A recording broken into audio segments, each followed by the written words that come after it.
Waters received some pushback on the statement. In an exclusive interview with the Daily Wire, God said that he had not, in fact, sent Maxine Waters to attack Donald Trump, but had only meant to provide the world with a little comic relief and maybe create an opportunity for some cheap jokes about how unreasonable women are, which apparently is a brand of humor the Lord is particularly fond of. The maker of heaven and earth told The Wire, quote, "To be honest, until she started mouthing off about me, it had slipped my mind I created that kooky old bat at all. I'm sure I had a good reason for it since I'm, God. But to be honest, it happened such a long time ago, I can't remember exactly what it was. Something to do with my great gift of laughter to humankind, so I hope you're all enjoying her," unquote. Maxine Waters was only the latest in a line of left-wingers who made the mistake of thinking God was on their side. There was also late-night host Stephen Colbert, who recently remarked that God is a socialist because Jesus didn't charge lepers for his miraculous cures. In his interview with the Daily Wire, God responded to Colbert's remark, saying, quote, "What kind of stupid logic is that? What the hell has happened to late-night comedy anyway? I used to be able to tune in for a couple of yucks before going to bed. Now, on every channel, there's some skinny, smirking white guy raving about Donald Trump. I miss the Carson show," unquote. God warned that we could look forward to more Democrats claiming he was on their side as they ran out of actual arguments for their absurd policies. He added, quote, "I'd stop them, but I believe in human freedom. It would be nice if they did the same." Trigger warning, I'm Andrew Klavan, and this is The Andrew Klavan Show. I feel hunky-dunky, life is tickety-boo. Birds are winging, also singing hunky-dunky-doo. Ship-shaped, ipsy-topsy, the world is zippity-zing. It's a wonderful day, hurrah, hooray! It makes me want to sing. Oh, hurrah, hooray! Oh, hooray, hurrah! All right, we are here in Washington, D.C. at the YAF Conference, the Young American Foundation Conference. I'll tell you a little bit about it. We have Owen Benjamin, comedian, on our show. He's got a new Prager video he wants to talk about. And we have to talk about ZipRecruiter because many of you ask the question, how did Michael Knowles get hired? And we always say it's because we didn't use ZipRecruiter.com. If you use ZipRecruiter, you don't make those kinds of mistakes. ZipRecruiter sends your job to over 100 of the web's leading job boards, but they don't stop there. With their powerful matching technology, ZipRecruiter scans thousands of resumes to find people with the right experience and invite them to apply to your job. So as applications come in, ZipRecruiter analyzes each one and spotlights the top candidates so you never miss a great match. ZipRecruiter is so effective that 80% of employers who post on ZipRecruiter get a quality candidate through the site within the first day. With results like that, it's no wonder that ZipRecruiter is the highest rated hiring site in America. And right now, my listeners can try ZipRecruiter for free at this exclusive web address, ZipRecruiter.com/dailywire. That's ZipRecruiter.com/DAILYWIRE.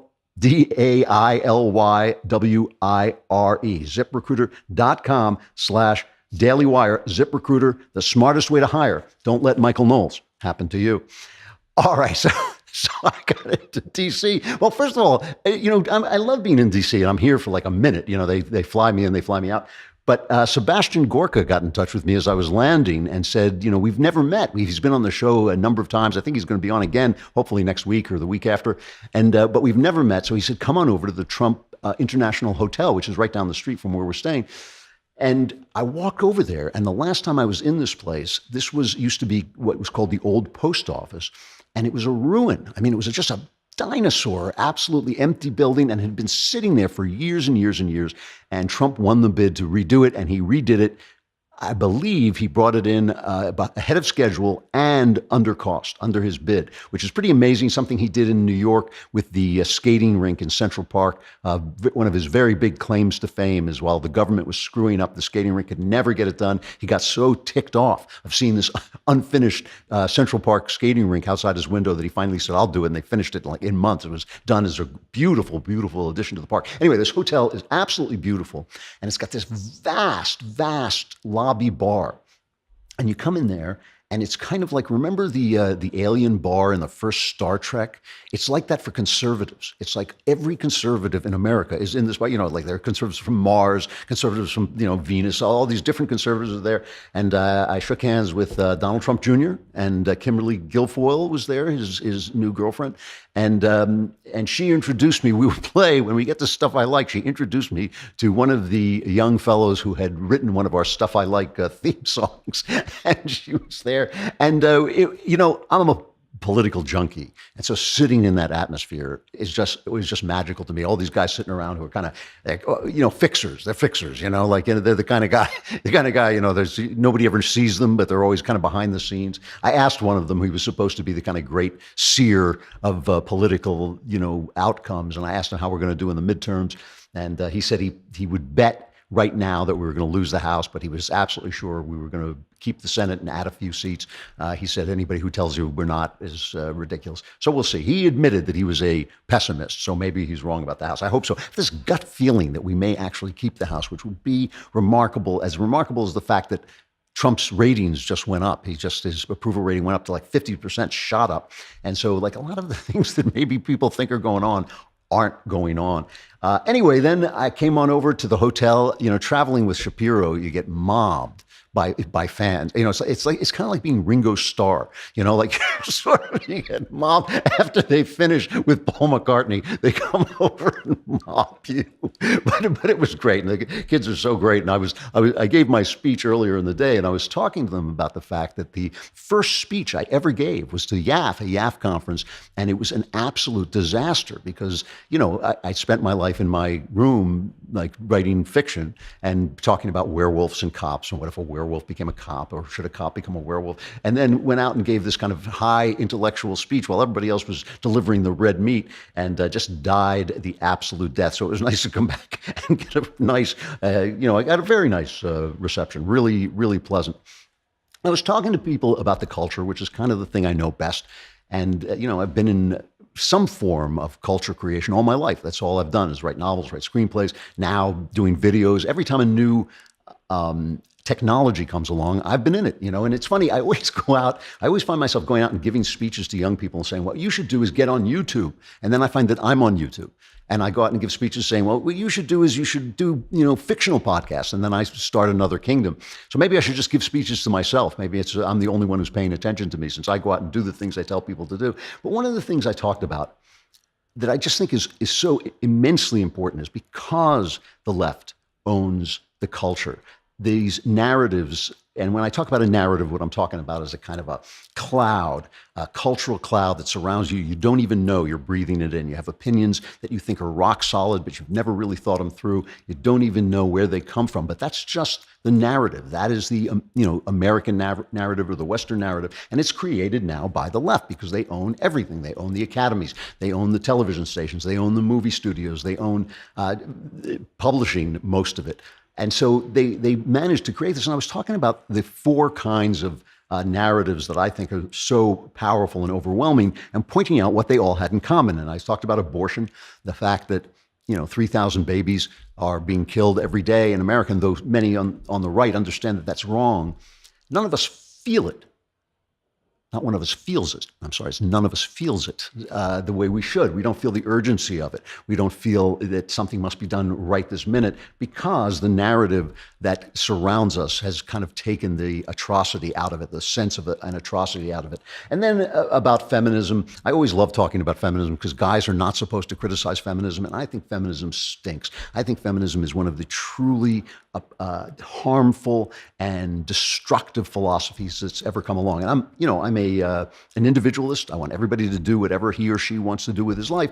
But I do feel that feminism has essentially degraded and denigrated femininity. I always tell people, young guys care what feminists say about men. I couldn't care less what they say about men. They're a bunch of idiots. What do I care what they say about men? But I do think they have an effect on women. By teaching women to get rid of their feminine dreams and basically follow masculine dreams. And then, these women wake up and they're 35 and they've never had a family and they never known what it's like to make a home for people. And they're not happy. I meet these women all the time and they will tell you, I followed these dreams and they were not my dreams. They were not my true dreams. And it gets to this point. Your time runs out. That is the thing about life. It doesn't go on forever. You can't go back and do it again. Your time runs out. The other one is atheism. Atheism is something that just young, intelligent men, I see this so much, and I see it on the right wing. It drives me a little crazy. They're absolutely certain that God is obsolete, that science has disproved God. They know this. They know it for a fact. And the minute you say, That's absurd. You know, the logic isn't there. The arguments aren't there. The arguments that people like Steven Pinker make and Sam Harris make, they're not good arguments. They're not sound arguments. And they basically, in the end, have to argue that everything we know and think is an illusion. And that's a kind of silly argument. You could only a scientist can make that argument. If you made that argument as a Buddhist, you know, everybody would say, you're just one of those crazy Buddhists. But if you make it as a scientist, everybody says, that must be true. But it's absurd. But that's another thing that's in the narrative. That's in the air, a narrative that's in the air. And the final one is victimhood, which always just makes me sad to see, especially young men, talk about microaggressions. When I sometimes go to these colleges, a young black guy, tall, able, healthy, is telling me about microaggressions. Somebody looked at him wrong or didn't, tensed up when he came into the elevator or something. And I just think men don't care about microaggressions. You've let somebody talk you out of your manhood. A microaggression is something a man steps on as he's going to do the thing that he means to do. And later on, you can say to him, you stepped on that microaggression. He should be like, I didn't see it. It's micro. A micro is too small to see. What am I going to do? Look for it? You got to be looking for it because it's a microaggression. And the thing that I wanted to emphasize in this speech was just that these four things are all linked together by the fact that the opposition can't talk back. The opposition cannot voice its opinion. In abortion, the baby has no voice, right? The mother can go on and say, I was raped, that's why I had an abortion. That's a tragic story, no question about it. Baby can't go on and say, hey, you know what? I would have cured cancer. I would have had 10 children who would have enhanced the world. I would have, written music or just lived a great life. If that baby could show up on TV, the dialogue would be a lot different. When it comes to feminism, of course, all the women in the public eye are feminists by definition. A woman goes and has a baby and goes back and starts hosting her news show 2 weeks later and she's slimmed down to 100 pounds. She's not going to go on and say, the most important thing you can do is stay home with your kids. Because if she were, if she believed that, she'd be doing it. And I'm not saying she shouldn't live the life she wants. I'm just saying that means that every woman's voice that you're going to hear is not going to be the voice of a mom saying, you know what, this is the most rewarding job you can have, because moms are too busy to go on TV and talk and tell you that stuff. Atheism, the same thing. Christianity is against the world. Christianity defines itself in opposition to the world. So whenever Christianity tries to reach out to the world, it has to sell out its Christianity. And whenever I hear Christian pastors say, how can we reach out to the world? I think it's easy. Just stop preaching the gospel of Christ and the world will come rushing to you. It's when you preach the gospel of Christ suddenly that they say, not so much. And the final one is victimhood, which they shut people up by telling them they can't say anything. Already there was somebody tweeting, how dare this man come out and say something about feminism? Who wants to listen to a man? Who wants to listen to a white about what's happening to black people? That's the way they shut you up. So all those voices. And so you have to become the voice. But the result of this is people get ticked off. And that is why when I see Jim Acosta complaining about the fact that he gets heckled, how can I put this to you? My heart does something other than break. This is Jim. Look at me. I'm Jim Acosta. He's not a reporter. He's just a little clown sitting there shouting again and again, look at me. I'm shouting at Donald Trump. Aren't I brave? Every report is slanted. Every report is negative. He's a perfect representative of the mainstream media news culture. And by the way, CNN is now the least trusted name in news. I think they put out a list of 10 news sources. They were number 9. And the one under that was Sinclair, which is such a minor, it doesn't have the same kind of weight as a CNN. So nobody trusts them anymore. So he goes out and now he's complaining. He got heckled at a Trump thing. They were shouting, CNN sucks. And now he's going on and he has the Sadz. So here's Jim Acosta. Honestly, it felt like we weren't in America anymore. I don't know how to put it any more plainly than that. Americans should not be treating their fellow Americans in this way. But unfortunately, what we've seen, and this has been building for some time since the campaign, I've been talking about this as an issue since the campaign, when the president during the campaign referred to us as the dishonest media, the disgusting news media, liars, scum, and thieves, and so on. And then he rolled that right into the Oval Office and started calling us fake news and the enemy of the people.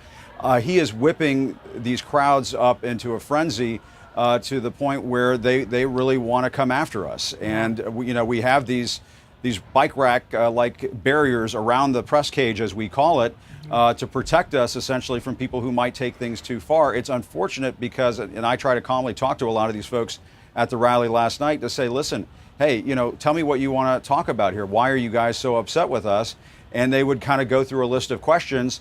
Most of the questions were about, why don't you guys report positive news about the president? And I said, hey, you know what? We do that. Hey, which is a lie. They don't. But on top of that, he says to you, this doesn't feel like I'm in America anymore. But you know what, Jim? It feels exactly what it's like to be in America if you don't happen to be a coastal elite. This is what people have been listening to for 50 years. I was going to put together a montage of cultural attacks on typical Americans, attacks on religion, attacks on patriotism, attacks on the culture of the Midwest that have been pouring out of Hollywood and out of the news media and out of the academy for years, decades on end. But I didn't put it together because I know that when I put that stuff together, they censor me on YouTube. They never do it to the Young Turks. If Cenk Unger, or however he pronounces his name, if he uses material like that, not a thing happens. But if I do it, they do. And that's what's happening to us, Jim. So that's what's happening to this culture for 50 years. 50 years people have been hearing, you stink, you're an idiot, you have no teeth, you're clinging to your Bible, you're clinging to your guns. And now you're upset that they're heckling you? I mean, like, boo, bloody who? It's just amazing that these guys have no self-awareness. Not, the New York Times just hired a new person for their editorial board. Sarah, what is her name? Sarah Jung. Okay. Yes. And she has a history of racist tweets. Let me read to you, I think if I can find them. Let me just read to you just a couple. I can't read them the whole thing because they're so foul. But these are tweets she sent out where she says, dumb effing white people marking up the internet with their opinions like dogs pissing on a fire hydrant. She says, are white people predisposed to burn faster in the sun, thus logically only being fit to live underground like groveling goblins? Oh man, it's kind of sick how much joy I get out of being cruel to old white men. I dare you to get on Wikipedia and play things white people can definitely take credit for. It's really hard. Really? Because, they made a movie called The Day Without a Mexican because in Beverly Hills, they think if there were no Mexicans, how the lawn won't mow itself, how those dishes won't wash them. That's what they think in Beverly Hills. If there were no Mexicans, we'd be crippled. We'd be crippled. The grass would grow up and would just consume my mansion. That's the way they think. So they made a movie, The Day Without a Mexican. Let's try a day without a white man. Let's try a day without computers, without cars, without all the things that white men invented, things that they can take credit for. If you're going to think racist, if you're going to be a racist, that's the way you have to think. I mean, how can you blame white people for striking back with racism when they struck against? So the New York Times stands up for her and they issue this statement. We hired Sarah Jung because of the exceptional work she has done. Her journalism and the fact that she is a young Asian woman have made her a subject of frequent online harassment. So she's the victim here. When she talks about how much she likes being cruel to white men, she's the victim. For a period of time, she responded to that harassment by imitating the rhetoric of her harassers. She regrets it, and the Times does not condone it. I mean, that is nonsense. In Santa Barbara, they banned straws. And the guy came out and he apologized because one of the councilmen made the comment. He said, we must regulate every aspect of people's lives. That's what he said. And then he said, I apologize. That was just rhetoric. It's like rhetoric meaning exactly what you said it should mean. The Times knew about this. This is, you compare it to Kevin Williamson. They hired Kevin Williamson. He had made some jokes about, I think, hanging women who have abortions or something like that. It was obviously a joke. They knew about it. Then they fired him. The Times knew about this, I'm sure. This is why they hired her. They hired her because this is how they feel. If you read the Times editorial page, this kind of racism is endemic to the Times. So the fact that they're not, I don't think they should fire her because she represents them. She represents them. I also don't think people should buy their paper because it's racist trash. So this is what they've been throwing at us all these years. And now they're getting a little of it back, a little bit of heckling back, and they're imagining immediately that the end of the time has come. Here is Chuck Todd. And pay attention to this because this is the way the media works.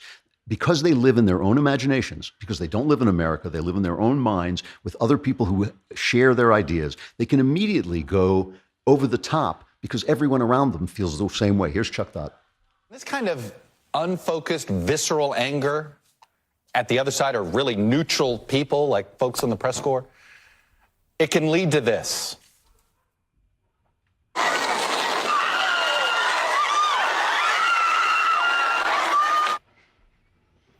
Look, according to today's Washington Post, President Trump has made 4,229 false or misleading claims in 558 days in office. It's an average of 7.6 a day. This is not normal. We shouldn't be in the business of just shrugging our shoulders and normalizing it. So he showed a car running over people. And so in other words, Trump is one step, Trump criticizing this incredibly dishonest media. He didn't mention how many lies the media had told in that same number of days. I don't know why he didn't bring that up, just to compare them.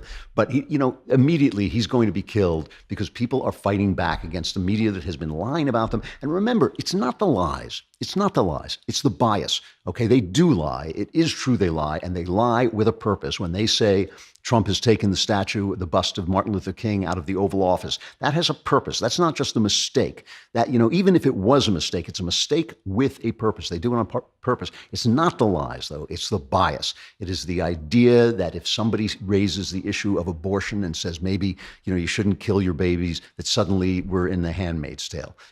That's the bias. The bias that if somebody, as I read from the New York Times just this week, if somebody makes a joke about Obama online, he must be a racist. That's the bias. That's what they've been selling to us for 50 years. And Mike Barnacle is on Morning Joe, and he made a comment. He said, Trump supporters are deranged. Trump supporters are deranged. I want to show you deranged. Chris Cuomo, there's this thing called the QAnon. Have you heard of this? It's QAnon. It's supposedly a conspiracy that Robert Mueller is not actually investigating Donald Trump. He is secretly investigating Hillary Clinton and all the lefties. And in some kind of night of the long knife scenario, one day they're all going to be suddenly arrested. And this is called Q, because I think the guy who tweets it calls himself Q. So it's called Q, #QAnon. Here's Chris Cuomo. Somebody held up a sign at a Trump rally, "We are Q."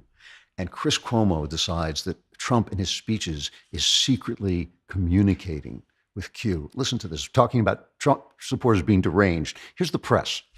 He has his people at his rally that look for the number 17 as signs of truth. Q is the 17th letter in the alphabet. Not that that helps make any sense of its significance to them. And they see Trump tweeting something like this: 17 angry Democrats. They take value in the number 17, a potential sign. I hope he didn't use that number for them. He hasn't always used the number 17. The guy used to just be stupid. Now he's stupid and he's out of what was left of his mind. I mean, this is amazing. And they're calling us deranged. We're deranged. This is the way they say. How could they have let that go off over the airwaves? Did nobody see that before he started talking? It had to be in his prompter. I mean, it's unbelievable what these guys are talking about. And frankly, I feel the same way about the Russian investigation. I feel about what he just said. I just want to play one more clip, and then I'm going to get to the Owen Benjamin interview because I want to do a little bit of an extended stuff I like at the end, so I want to keep our time under control. But I just want to play the View's reaction to the Sadz of Jim, look at me, I'm Jim Acosta. Trump is debasing our press on a regular basis and telling people it's fake, and it's metastasizing around the world. This year, Egypt, Vietnam, Belarus, Malaysia, Pakistan, and others have passed laws and fined news outlets after accusing them of spreading false information. And then you read about people who live in Canada and who live in France, etc., who are afraid that this president is so out of control and so on the wrong page about every single thing that he does every single day that they're afraid for them also. He is not just a menace in this country, is my point. Right. Okay. So is there a way to change the narrative about the media? Well, sorry. No. I was just a quick comment that I heard Jim went into the audience afterwards, which they don't have video of this, and he spoke one-on-one with the people. And I think that maybe on that level, they can see a personalized version. They need to keep on doing their jobs, and that their jobs are to report the facts. Now, of course, as I've said before, I do not mind them attacking Trump. I mind after 8 years of supporting Obama, of hiding Obama's scandals, of covering up the things that Obama did. And Trump hasn't had any scandals like Obama had. Obama's scandals were real, and we've played that montage before of the press saying, "Oh, he was scandal-free. He was, he only used the IRS to shut up the opposition, and used the State Department to lie about Benghazi, and used the Justice Department to investigate an opposing." I mean, that scandal is going on right now, and they won't cover it. They absolutely turn the other way. That's the problem here. It's the lying and the bias. But what I loved about that cut is Whoopi Goldberg saying, is there any way to change the narrative? She didn't say, is there any way to change what the press does? Is there any, are all these people just angry? Did they just wake up one morning kind of with a thorn in their butts? I'm just angry. I just feel I'm just on the wrong side of the bed. And you know who I'm going to blame? Jim Acosta. That's who I'm going to blame. Or is it decades of lies, decades of insults, decades of bias, decades of attacking American culture that has them angry? Nobody on the press is asking that question, not one single person. And that, of course, is where wisdom begins. All right, I want to bring on Owen Benjamin. Great interview. The guy cracks me up. He really is funny. Stand-up comedian, actor, podcast host, pianist. I have to pronounce that carefully because he makes he makes a lot of hay with that word. He's never afraid to share his unique perspective. He's got a new PragerU video titled "The Strange Death of Comedy." Do we have a minute of that? Can we play a minute of it? Comedy only works when we agree on certain realities. Take this joke. Why do you always go fishing with at least two Baptists? Because if you only take one, he'll drink all your beer. The reason this gets a laugh is because most of us recognize that many religious people are a little more religious around other religious people. That hypocrisy is funny because everyone can relate to it on some level. We're all a little hypocritical now and then. The problem is that today, fewer and fewer people seem to agree on the basics. Shared assumptions. I recently did a joke on stage. People keep comparing Donald Trump to Adolf Hitler. He's nothing like Hitler. Hitler would have never let CNN talk like that. Anderson Cooper wouldn't have made it through the night of the long knives. There are people that don't understand that joke. And the reason is that joke requires us all to agree, and stick with me here, that Hitler was a bad, bad man. And that the night of long knives was a bad, bad thing. And that President Trump, whether you like him or not, isn't anything like that bad, bad man who did that bad, bad thing. And I wouldn't want him to be. But since we now live in a world where some stupid people like Hitler and some other stupid people think Trump is Hitler, well, we just can't agree that this obviously absurd joke is funny. You can find Owen on his YouTube channel, youtube.com/Owen Benjamin Comedy. And he also has a podcast, Why Didn't They Laugh? Here's Owen Benjamin. Owen Benjamin, it's good to see you again. Oh, thanks for having me, man. I was just telling you when we first started talking, you've been just crushing on the show. Like those opening monologues make me laugh so hard. Coming from you, that's a genuine compliment. I appreciate it. I saw your new video, the Prager video, also made me laugh, which is tough to do on a Prager video. It's not easy to get laughs out of a Prager video. Yeah, the Prager Community College is a little funnier and dirtier, but PragerU has to be pretty erudite. No, those guys are great, and I love that they kept it so clean because it reaches a bigger audience. But we'd be going back and forth about how far we could push a joke and stuff like that. But I'm really proud of the message, so I hope a lot of people watch it. Well, let's talk about it. It's called The Strange Death of Comedy. Why do you feel comedy is dead? Well, I think it's a lack of shared values. I've wrestled with this for a long time. It's you got to have the assumptions in place in order to be funny. Like that joke in the video about people say Donald Trump is like Adolf Hitler. That's not true. Not fair to Trump. Adolf Hitler is a great leader. Like you have to know I don't like Hitler. Like that has to be a given. Right. And it's the same with like James Gunn claiming that a lot of these are jokes. It's like there's no given there. Like Hollywood's so riddled with sexual deviance that like that isn't like that's like there's just no given. Like no one's trusting that that's a joke at all. And because I've been racking my brain about my problems where if I take something that was intended to be a joke, like where are my blind spots? That's more of a conservative libertarian way of thinking that the left has never once thought ever. But there's something might be your fault, you mean? Yeah. Yeah. It's like my inability to see James Gunn as joking. And I think it's because I can't assume he's a good guy because he's not. So it's like that to me just seems like proclamations. Well, yeah.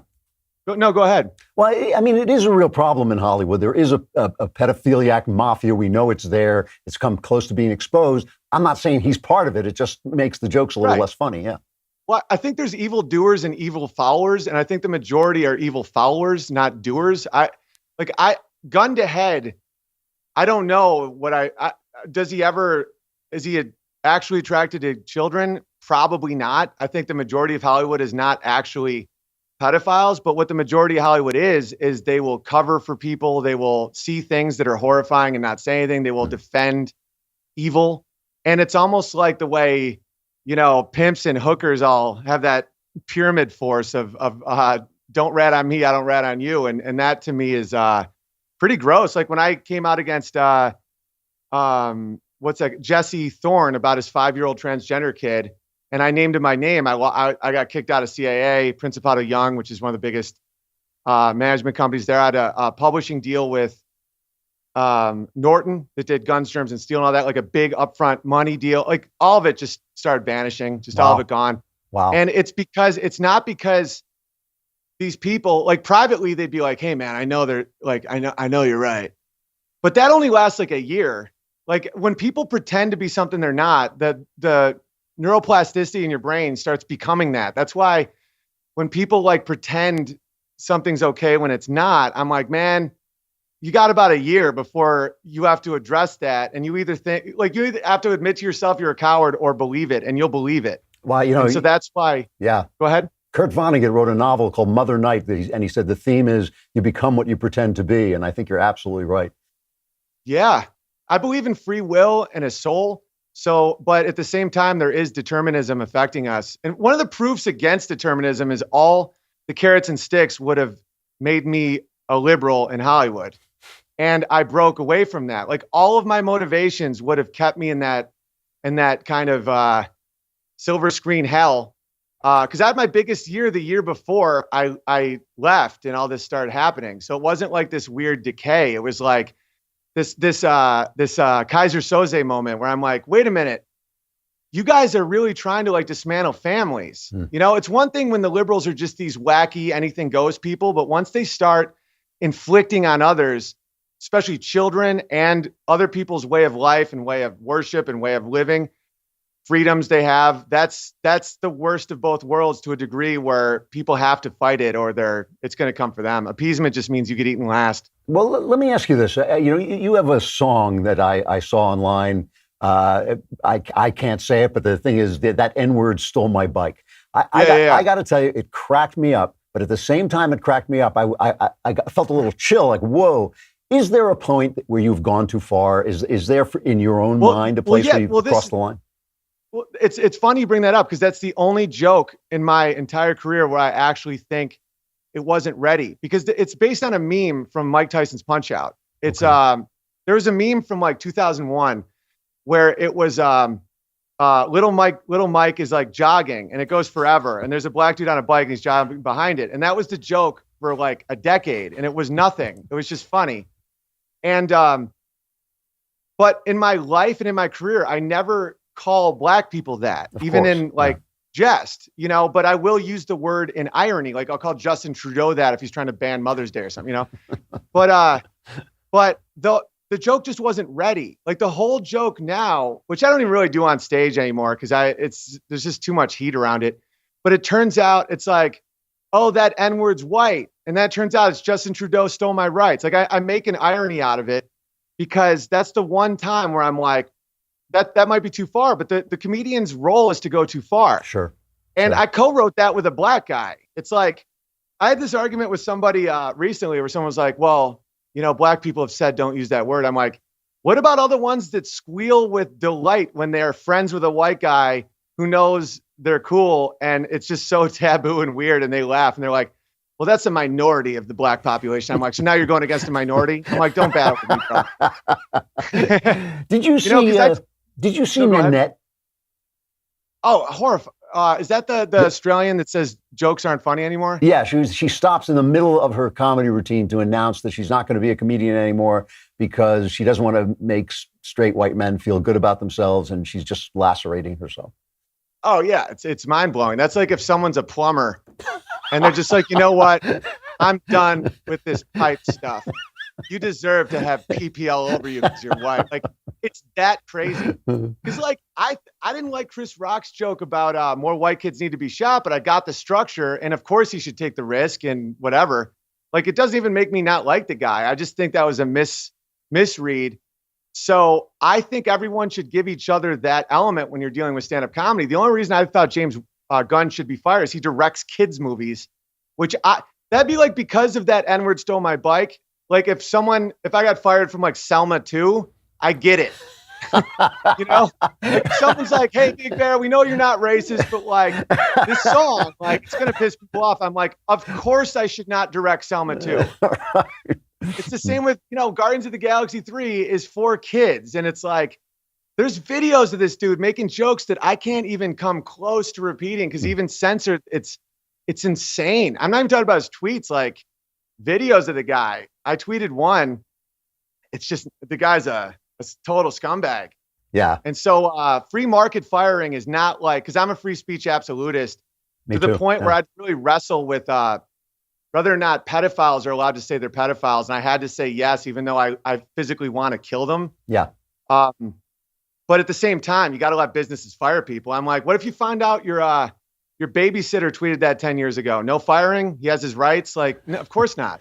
So what has happened? You make this really interesting point in the video that we were talking about before, that we've lost our shared values. So it's hard to play off the assumptions to get a laugh. It's hard to play off people's assumptions. Yeah. Is that what killed late night comedy, or is it something else? I mean, late night comedy is virtually gone. Man, I wrestle with this a lot because I don't know if it was just this weird descent into this, or was it planned? Was it this weird Marxist thing where they want another avenue of rhetoric and promote? I don't know, because these guys were funny. Like, I know Jimmy Fallon. I've toured with Jimmy Fallon. He's probably the best one left, but I've done Chelsea Handler's show. I've done Amy Schumer's show. Like, the thing that a lot of people on the right need to understand is at one point, Sarah Silverman was funny. And to see them all choose to become these shells of themselves and just become these puppets and these applause-seeking, just ideological weirdos. I'm like, was that by choice, or was that just, I don't know. I don't know what it is. Did they run out of jokes? Well, I don't know. There is always that danger with comedians that somewhere deep inside them, they want to be taken seriously, and and they can fall prey to that as they get older, I think. Yeah, it's almost like when U2 wanted to do a jazz album. Everyone's like, bad for branding, bud. It's like I just, enough of the laughter. It's time to really talk about faith. It's like, no, Nanette, no one wants to hear that.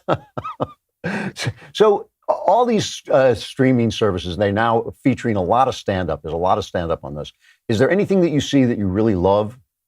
Yeah, Norm Macdonald. There's a bunch of great Macdonald. He's the best. Norm Macdonald is the best of all time. I mean, we're living in a time when I consider the best comedian who's ever lived is still touring. Who's that? Like Norm Macdonald is unbelievable. Yeah. Do you know him? No, I don't. But there's a lot of comedians that are still funny. I just have to. I just don't see the names in front of me. But what's his name? Mulaney. John Mulaney's a structurally an unbelievably good joke writer. Yep. And he's a guy that's on the. That's why I did that video, Why I Hate the Left. I made sure I didn't, because there is a difference between just the normal 90s liberal versus the left. And John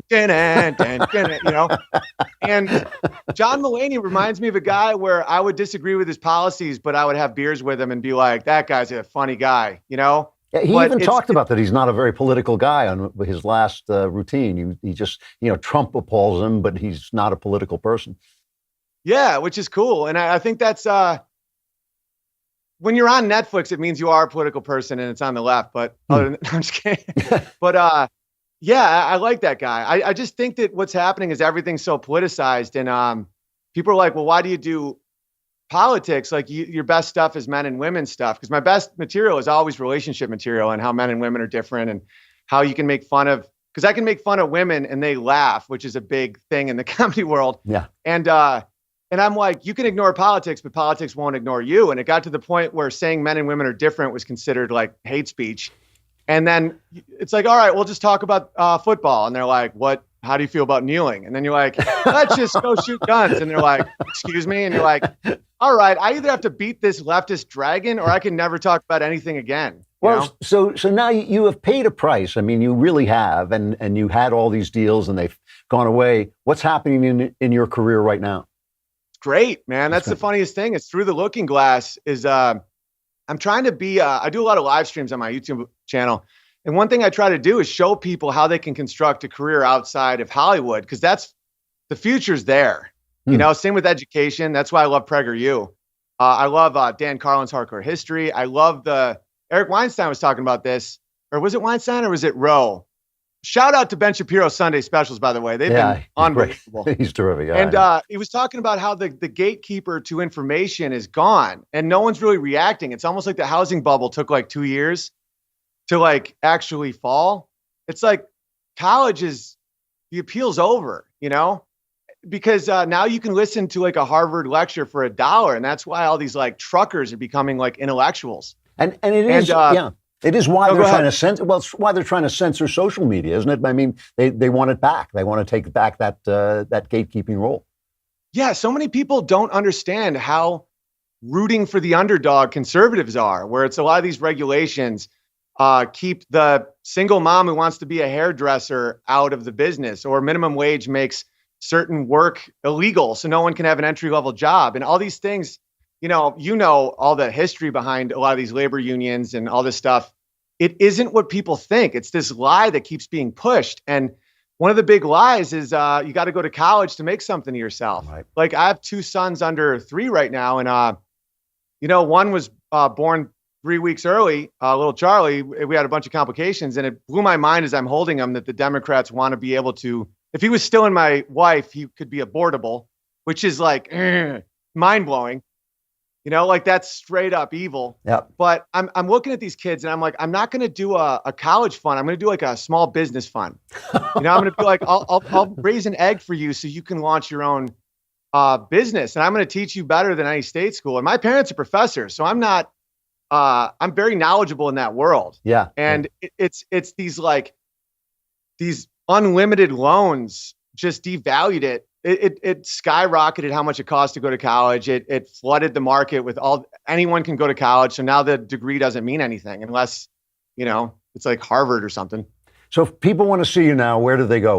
Where do they go to find your latest stuff? Oh, well, youtube.com/Owen Benjamin Comedy, and then hugepianist.com for my last 3 specials that I sell myself. And I'm going to start setting up a tour again soon. And to answer your question before, it's the reason there's all this social justice nonsense and all this, like, he's a racist or blah, blah, blah, or like take him down, is because they don't want people to know how free we are. Yeah. It's like, I'm having a better career now than I was. I don't get these large sums of money based on like just a holding deal for a year to make sure I don't actually make anything. But just the daily grind of it is so much better. The freedom of it. I have way bigger shows. More people come. My videos get bigger hits.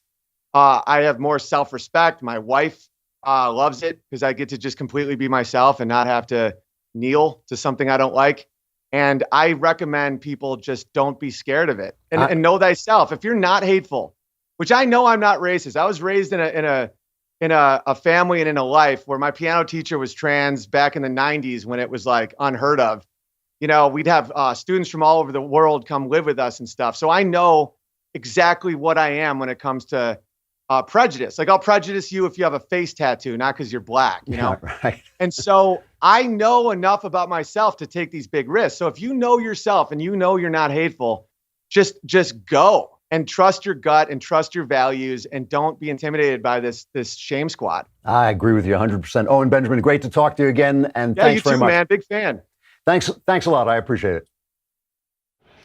All right. Stuff I like. It's stuff I like to see.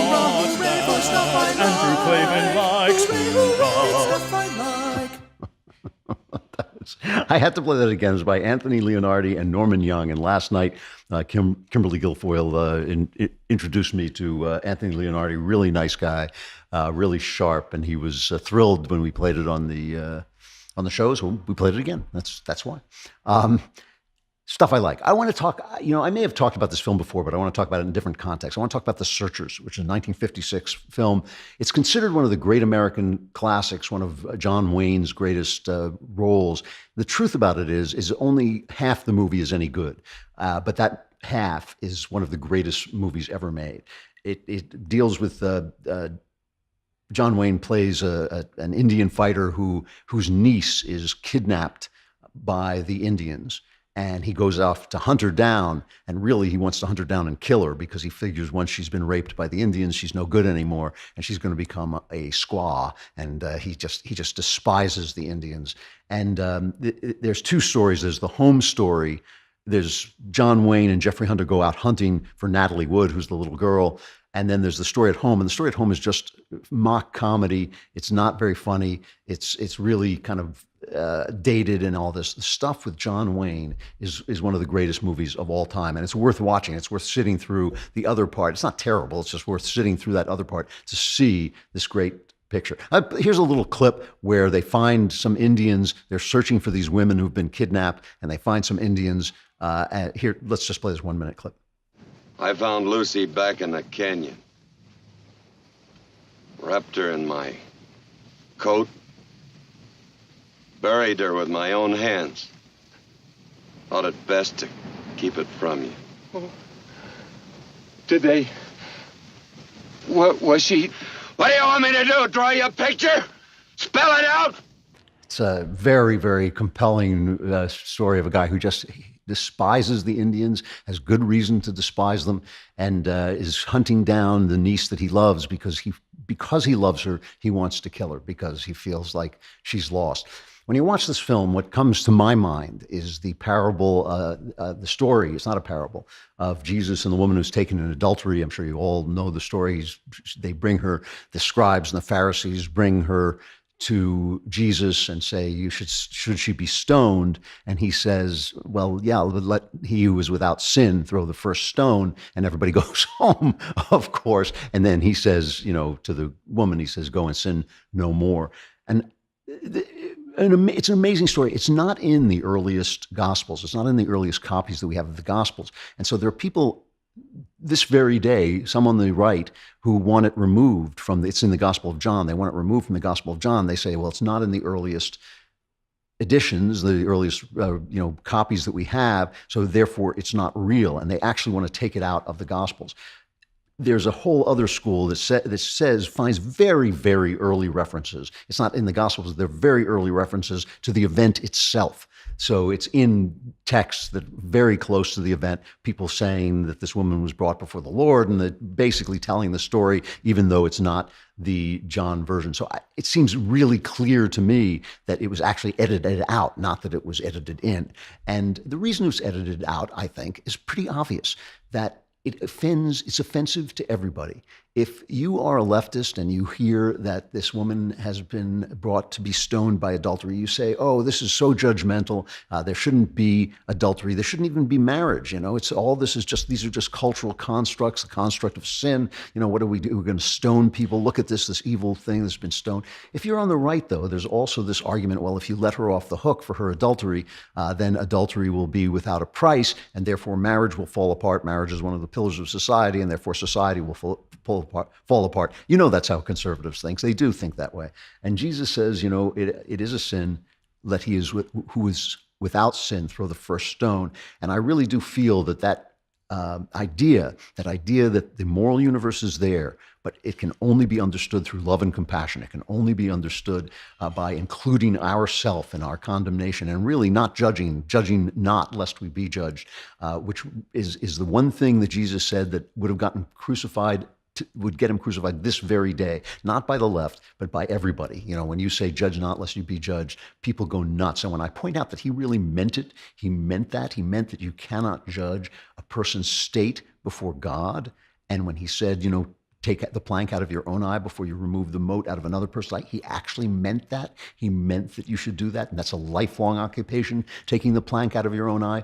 And when you see the way that parable plays out in The Searchers with John Wayne, it is a heartbreaking, heart-wrenching story that really does speak about how the philosophy and outlook of Jesus Christ imbues the arts of the West. It is really worth watching. That's it. This Clavenless weekend begins, doesn't it? This is Thursday. Yeah, I'm kind of confused because I've been flying around, but this is the Clavenless weekend. I don't know what I can do. I can do no more for you. Hold your breath, hide, keep away from the riots and all that stuff. And those of you who survive, gather with me again on Monday, and I will be back. I'm Andrew Klavan. This is The Andrew Klavan Show.